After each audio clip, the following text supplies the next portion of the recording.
هل من المنطقي انك تكون بتجري سبيد او سرعات وانت اصلا في الجيم بتتمرن تحمل، بتتمرن باوزان خفيفه وتكرارات كتير وسرعه الانقباض العضلي بتاعتك بطيئه؟ لا. فتعال بص هنا كده مثلا لما كان بيمرن تغيير اتجاه، الرشاقه عايزه اداء سريع ولا بطيء؟ فلما راح لنوع قوه، راح لانديورنس ولا ماكس سترينث ولا باور؟ الباور دي قوه سريعه صح؟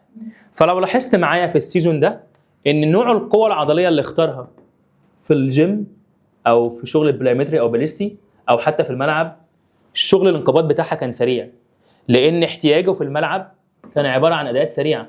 فلازم الشغل بتاعك في الجيم يكون سرعه الانقباض بتاعته ونوع القوه اللي انت اخترتها بتخدم على نوع الترانزيشن بتاعك، نوع الانتقال بتاعك هو سريع ولا بطيء. اما لو جيت تبص على مكونات تدريبيه تانية في فترات تانية، هتلاقي ان ممكن امرن انواع من القوه تخدم على انواع من الانتقال بشكل تاني خالص.